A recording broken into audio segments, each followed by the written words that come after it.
دوستو قرآن و حدیث اور مختلف روایت و واقعات میں ان 4 نبیوں کا ذکر ملتا ہے جنہیں آج تک اللہ سبحانہ و تعالیٰ نے زندہ رکھا ہوا ہے۔ ان نبیوں میں پہلے نبی حضرت عیسیٰ علیہ السلام ہیں جنہیں اللہ سبحانہ و تعالیٰ نے آج تک موت نہیں دی۔ جب حضرت عیسیٰ علیہ السلام نے اپنی قوم کے لوگوں کو دعوت حق کا پیغام دیا کہ میں اللہ کی طرف سے بھیجا گیا آپ کا نبی ہوں، لیکن اللہ سبحانہ و تعالیٰ نے حضرت عیسیٰ علیہ السلام کو جس قوم کی طرف مبعوث فرمایا وہ قوم یہودی تھی، اور یہودیوں کی کتاب میں بھی واضح لکھا ہوا تھا کہ اللہ سبحانہ و تعالیٰ کا ایک پیغمبر آئے گا جو ان کے دین کو ختم کر دے گا، اور اس بات سے یہودیوں کو یہ خطرہ لاحق ہو گیا تھا کہ حضرت عیسیٰ علیہ السلام ہمارے دین کو ختم کر دیں گے۔ اسی لیے یہودیوں نے حضرت عیسیٰ علیہ السلام کو معاذ اللہ قتل کرنے کا منصوبہ بنایا،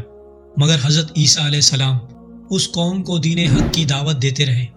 لیکن یہ بدبخت قوم آپ کو جھٹلاتی رہی اور اس قوم نے اسلام قبول نہ کیا۔ یوں حضرت عیسیٰ علیہ السلام کو یقین ہو گیا کہ یہ قوم اسلام قبول نہیں کرے گی، تو ایک دن آپ علیہ السلام نے سارے یہودیوں کو اکٹھا کیا اور ان سے کہا کہ وہ کون ہے جو اللہ سبحانہ و تعالیٰ کے دین کو قبول کرے گا۔ تو اس مجمع میں سے صرف 15 سے 20 لوگوں نے اسلام قبول کیا اور تمام لوگوں نے آپ علیہ السلام کو جھٹلا دیا، اور ان 15 سے 20 لوگوں کے اسلام قبول کرنے کے بعد یہودی غصے میں آ گئے۔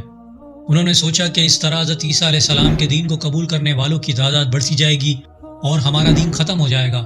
اس کے بعد یہودیوں نے فیصلہ کیا کہ معاذ اللہ آپ علیہ السلام کو قتل کر دیا جائے، اور اس کام کے لیے توتیانوس نامی ایک شخص کو مقرر کیا۔ اور جب توتیانوس قتل کے ارادے سے حضرت عیسیٰ علیہ السلام کی طرف جا رہا تھا تو اللہ سبحانہ و تعالیٰ نے اپنے فرشتے کو حکم دیا کہ جاؤ حضرت عیسیٰ علیہ السلام کو آسمان کی طرف اٹھا کر لے آؤ، اور وہ فرشتہ اللہ سبحانہ و تعالیٰ کے حکم کے مطابق حضرت عیسیٰ علیہ السلام کو زندہ آسمانوں کی طرف لے گیا۔ دوستو، جب حضرت عیسیٰ علیہ السلام اس دنیا سے آسمانوں کی طرف گئے تو آپ علیہ السلام کی عمر 33 برس تھی، اور اس طرح حضرت عیسیٰ علیہ السلام آسمان میں آج بھی زندہ ہیں اور قرب قیامت میں ایک بار پھر تشریف لائیں گے اور یہودیوں کے مسیحا دجال کو قتل کریں گے۔